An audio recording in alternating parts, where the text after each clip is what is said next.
Então vamos lá. Esse caso, gente, é o seguinte. Chegou uma família querendo vender o seu imóvel. O imóvel foi avaliado, como eu falei, em 400 mil reais. Deixa eu pegar outra canetinha aqui.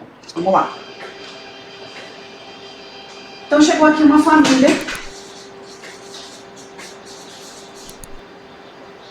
que queria vender o seu imóvel.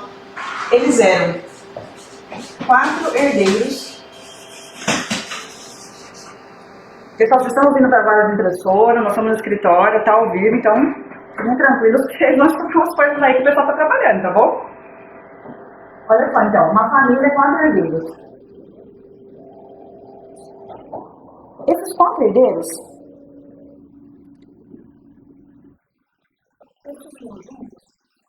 um quarto do imóvel cada um. Um quarto do imóvel cada um. Certo? O valor do imóvel 400 mil reais. E eles queriam vender. Aí a família falou o seguinte: quero vender esse imóvel. 4 herdeiros na matrícula do imóvel, nós analisamos a matrícula. Um terreno com 250 metros quadrados. Aí é o seguinte. O que aconteceu aqui? Eles disseram o seguinte para nós: olha, eu tenho aqui os meus irmãos, né? Uma pessoa que procurou, eu tenho aqui meus irmãos, só que o inventário do meu pai e da minha mãe não está registrado na matrícula ainda. E de fato, o que a gente olhou? A matrícula do imóvel é a primeira coisa que a gente olha. Verificamos essa situação. Tinha o nome já tinha um inventário registrado, então, do nome do pai, e depois a mãe faleceu. Então a matrícula do imóvel ainda não estava só em nome dos 4 herdeiros. Ainda tinha uma pessoa falecida lá que não tinha sido resolvido o inventário dela, a partir dos bens e tudo mais. Então veja só, para que você não tenha problemas lá no futuro de conseguir registrar essa escritura depois, precisamos saber qual é o passo que nós temos que dar aqui para que esse imóvel, existindo essa escritura de inventário, possa ser vendido sem problemas. Porque se a gente vender assim como está, não tem problema. Não tem problema. Mas nós temos que saber o que nós temos que fazer durante a negociação para que, ao final, quando tivermos um comprador, esse imóvel não tenha nenhum problema no futuro. Tá? E foi o que aconteceu. O que nós verificamos? Então tá, existia uma escritura de inventário já feita. O inventário já tinha sido feito, essa escritura. Eram todos maiores, né? Os herdeiros eram maiores de idade. Então eles já tinham feito a escritura, só que ela estava sem registro. E qual que é o problema aqui de você vender um imóvel que não tem o registro em nome das pessoas que atualmente são titulares de domínio, enquanto isso só tinham a posse, mas não tinham a titularidade desse imóvel ainda, tá? Por quê? Porque essa escritura existia, mas ela não tinha sido registrada.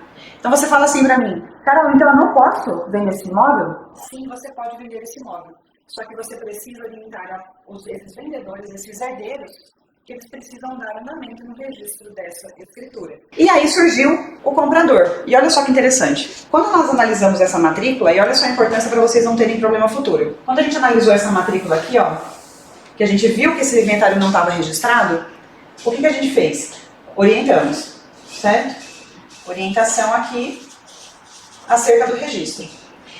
Além disso, para que a gente venda com segurança jurídica, e lá no futuro vocês não tenham problemas na hora de vender esse imóvel, um comprador vir reclamar que não deu certo, deu algum problema, o que a gente faz? Sempre, em todas as ocasiões, nós temos que analisar a matrícula, o regime de bens. Temos 4 herdeiros aqui, certo? 4 herdeiros. 2 eram casados e 2 solteiros. Então vamos lá. Nós já analisamos a existência de um inventário sem registro, certo? Analisamos ainda que 2 herdeiros são casados e 2 solteiros. Sempre, gente, sempre, para que vocês não tenham problema no futuro, analisem regime de bens.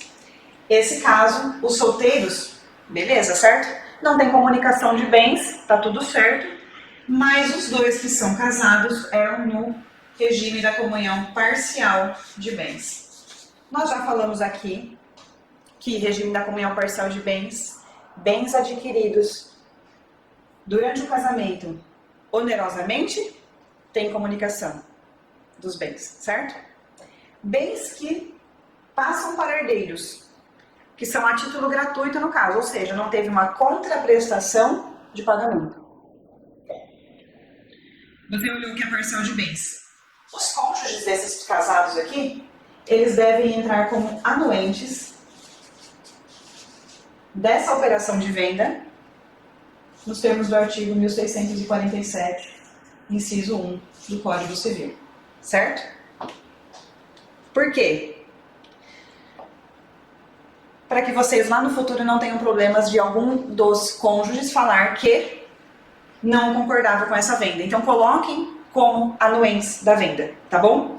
Isso vai gerar segurança jurídica para o seu cliente vendedor e o cliente comprador não vai no futuro reclamar absolutamente nada.